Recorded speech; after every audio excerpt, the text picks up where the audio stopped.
Selamat pagi, Assalamualaikum warahmatullahi wabarakatuh. Terima kasih, kita lanjutkan diskusi kita pagi hari ini. Kita masuk pada manajemen poor responder.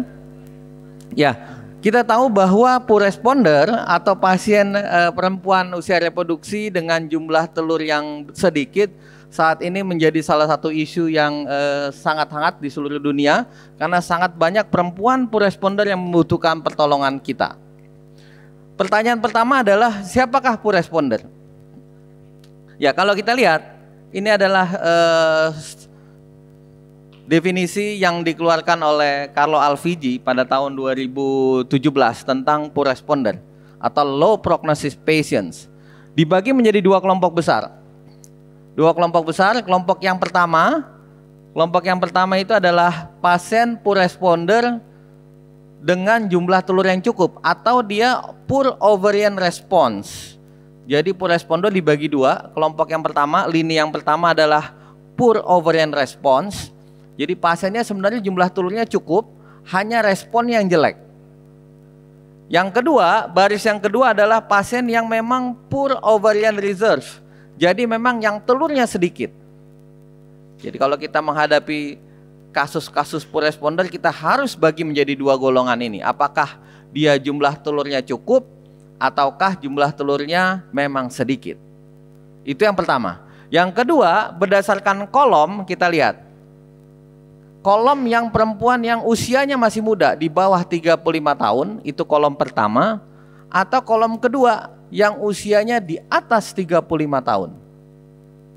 Perbedaannya di sini pakai kacamata. Jadi kalau pakai kacamata dia older patient, ya, older women. Dan di kolom yang pertama, secara umum pasien di kolom pertama itu prognostiknya lebih baik karena dia lebih muda. Walaupun jumlah telurnya sedikit, kalau usianya lebih muda, prognostiknya lebih baik dibandingkan kolom yang kedua, usianya lebih dari 35 tahun. Ya. Oke. Kemudian kita lanjutkan. Nah, ini penelitian kita di FKW RSCM, kita coba melihat faktor-faktor apa saja yang menyebabkan seorang perempuan jatuh kepada kelompok poor responder. Kita lakukan studi ini pada tahun 2016. Ya, dari 749 pasien yang mengikuti program bayi tabung di klinik Yasmin, ada 188 pasien yang masuk dalam kategori bad responder, poor responder. Dan kita lihat yang pertama yang merah-merah ya, usianya lebih tua, jelas 38,5 tahun dibandingkan dengan kelompok yang good responder. Yang kedua, AMH. AMH-nya lebih rendah. Kelompok bad responder AMH-nya 0,5 dibandingkan, ya ini median ya, 2,6 pada kelompok yang good responder. Yang ketiga, endometriosis. Lihat, ada temannya nih. Jadi kalau ada endometriosis, most likely ya 28% ya, 28% pada kelompok poor responder terdapat kista endometriosis. Dan yang terakhir, history of ovarian surgery, ini yang paling berbahaya nih. Yang kadang-kadang kita tidak sengaja atau tidak sadar melakukannya. Bahwa adanya riwayat operasi atau pembedahan pada ovarium menempatkan perempuan pada kelompok poor responder ya, 12,4%. Kita lihat, selanjutnya berapa odds ratio? Kalau kita lihat di sini, ya kalau usia di atas 35 tahun, odds ratio-nya 3,1. 3,1, 3 kali lipat risikonya untuk jatuh ke dalam kelompok poor responder. Adanya endometriosis 2 kali lipat. 2 kali lipat akan memasukkan pasien kepada kelompok poor responder. History of surgery, ovarian surgery 2,3 kali itu lebih tinggi. Jadi hati-hati. Apalagi kalau operasinya sudah operasi yang kedua. Second surgery much more harmful than the first surgery. Jadi hati-hati ya. Ini resiko. Kemudian setelah dibagi 4, tadi Poseidon itu ada 4 kelompok ya. Tadi kelompok yang pertama, ingat di lini pertama adalah kelompok yang jumlah telurnya masih cukup. Lini kedua adalah kelompok yang jumlah telurnya sedikit. Kita lihat ya, Poseidon 1 dan 2. Poseidon 1 dan 2 itu adalah kelompok yang jumlah telurnya masih banyak. Ya. Hanya bedanya Poseidon 1 ini di kolom pertama, Poseidon 2 di kolom kedua. Poseidon 2 itu yang pakai kacamata tadi, yang usia lebih dari 35 tahun. Ya. Kita lihat history of surgery, adanya riwayat operasi atau pembedahan akan meningkatkan pasien lebih tinggi untuk jatuh ke dalam kelompok Poseidon 2 atau Poseidon 3. Poseidon 2 itu artinya dia sebenarnya jumlah telurnya masih cukup. Jumlah telurnya cukup, karena ada riwayat operasi, responnya menjadi jelek. Atau dia jatuh ke dalam Poseidon 3. Ini yang lebih parah. Usianya masih muda, di bawah 35 tahun, tetapi karena dia mengalami pembedahan ovarium, cadangan ovariumnya langsung menurun drastis. AMH-nya di bawah 1,2. Ini akibat dari history of ovarian surgery. Sementara endometriosis di Poseidon 1. Poseidon 1 itu umurnya di bawah 35 tahun dan cadangan ovariumnya masih bagus, tapi kalau ada kista, responnya jadi jelek. Jadi hati-hati kalau pasien dengan kista, walaupun dia muda, responnya jelek. Dan di bawahnya Poseidon 4. Poseidon 4 yang paling berat, di atas 35 tahun dan jumlah cadangan ovariumnya menurun. Jadi kista endometriosis bisa menumpulkan respon atau bisa juga merusak ovarium. Jadi dia ada dua tuh. Jadi walaupun dia tidak merusak ovarium, responnya jadi jelek. Yang kedua, dia merusak ovarium sehingga jumlah sel telurnya berkurang. Kemudian kita lihat lagi bagaimana studi kita juga melihat embrio yang statusnya aneuploidy. Embrio yang kromosomnya tidak normal. Dan yang paling banyak kegagalan kehamilan pada poor responder itu karena aneuploidy. Dan kita membuktikan itu dari 827 subjek, ya 12,5% itu triploid. Dan umumnya terjadi pada pasien di atas 35 tahun. Jadi usia lagi-lagi, ya kalau di atas 35 tahun resiko aneuploidy lebih tinggi. Ya, dan odds ratio-nya 1,63 kali. Dibandingkan yang lain-lain, ya faktor pria. Jadi laki-laki tenang aja, sampai usia 70 tahun masih boleh nikah lagi, masih boleh menghamili perempuan, ya. Karena tidak menyebabkan aneuploidy. Yang menyebabkan aneuploidy umur perempuan itu di atas 35 tahun. Yang lain-lain tidak menyebabkan aneuploidy. Data yang menarik dari Santiago Mune, ya dari United States, menyampaikan bagaimana peningkatan aneuploidy terjadi drastis sekali ketika usia pasien di atas 38 tahun. Di atas 38 tahun 74%, 75%, di atas 42 tahun 95% embrio aneuploid. Sehingga jelas sekali makin sulit pasien untuk hamil ketika usianya di atas 38 tahun. Karena ada aneuploidy. Dan ini adalah sebaran embrio, bagaimana makin tua usia perempuan, jumlah embrio yang normal itu semakin menurun. Kalau di atas 42 tahun hanya 13% akan ada didapatkan euploid blastosis. Karena itu, kejadian ini sangat berkorelasi dengan upaya-upaya kita untuk menolong perempuan itu supaya hamil. Ya. Clinical pregnancy rate kita lihat di grup 4 dan grup 3 itu paling jelek. Poseidon 3 dan 4 itu adalah perempuan yang jumlah telurnya sedikit. Dan kita lihat kalau grup 4 itu adalah yang usianya di atas 35 tahun, grup 3 adalah yang di bawah 35 tahun. Dua-dua grup ini paling rendah prognostiknya atau kehamilannya. Pertanyaan selanjutnya adalah, berapa jumlah sel telur yang dibutuhkan kalau perempuan ingin hamil? Dan tentu kita bisa lihat dari berapa persen jumlah sel telur bisa menjadi single euploid blastosis. Kalau di bawah 35 tahun, ya hanya 25% sel telur itu bisa menjadi single euploid blastosis. Jadi kalau perempuan di bawah 35 tahun dia hanya perlu 4 sel telur aja supaya dia bisa hamil. Tapi kita lihat kalau usianya 42 tahun, sel telur menjadi euploid blastosis hanya 5%. Sehingga kalau dia ingin hamil, dia harus dapat 20 telur supaya dapat single euploid blastosis. Bayangin, 20 telur. Paling tidak sumbangan dari suaminya 2, ya kan? Yang lain kalau dokternya cowok nyumbangin juga 2, 4. Susah. Inilah salah satu kesulitan ya bagaimana kita harus membuat pasien-pasien yang poor responder hamil.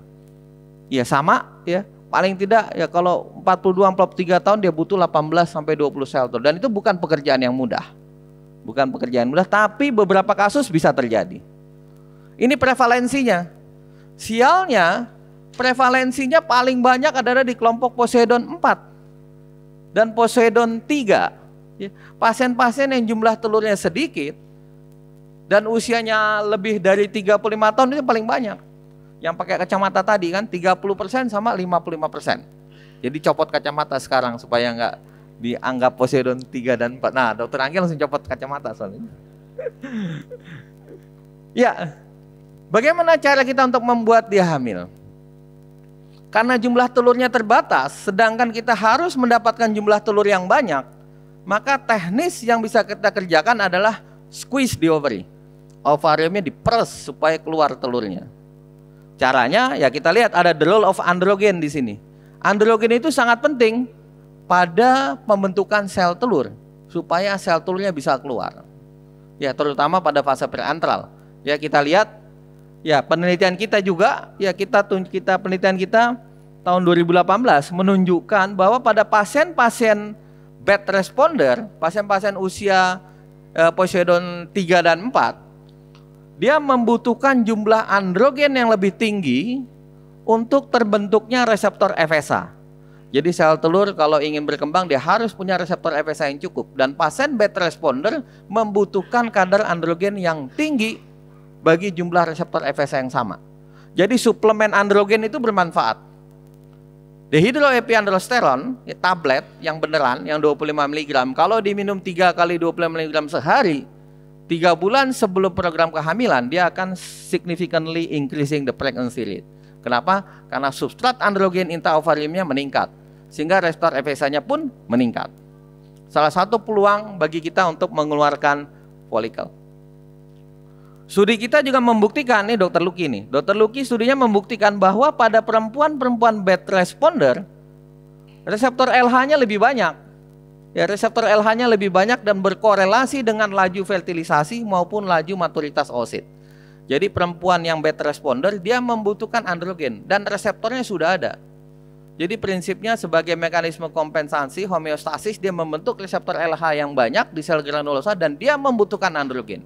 Dia harus kita kasih androgen, bisa DHMG, bisa LH atau bisa DHEA. Ya, studi lain ini Tribulus, substrat androgen, karena androgen cukup sulit didapatkan. DHEA tidak mudah didapatkan, testosteron patch tidak mudah didapatkan di Indonesia. Kalau di Amerika testosteronnya patch dipakai untuk perempuan-perempuan yang ingin hamil bad responder. Dan ini Tribulus, salah satu sediaan yang ada.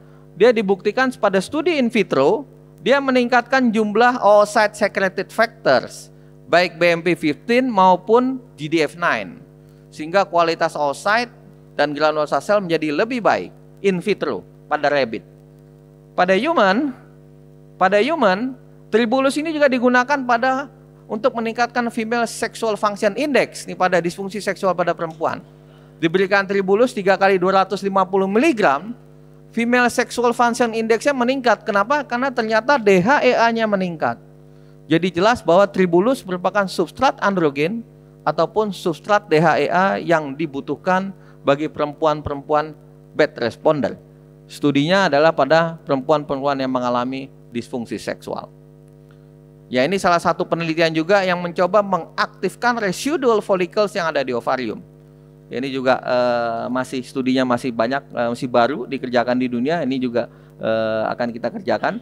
Dan fokus kita pada grup 3 dan grup 4.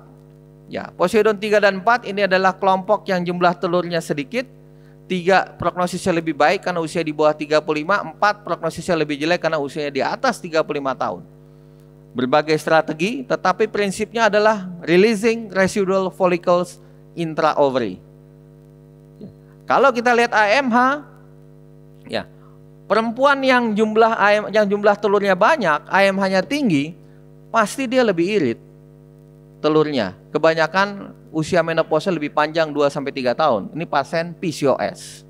Tetapi di bawah, perempuan yang telurnya sedikit, AMH-nya rendah, maka dia akan cepat sekali rapid depletion, sehingga dia akan lebih cepat mengalami primary ovarian insufficiency. Ini adalah perannya AMH. Ya, bagaimana AMH yang rendah itu menyebabkan lepasnya sel telur yang cepat. Kita coba lihat dengan genomic sequencing bagaimana gen AMH pasien PCOS dan gen AMH pasien premature ovarian failure. Kalau PCOS dia banyak AMH-nya, telurnya banyak. Sementara premature ovarian failure AMH-nya sangat rendah.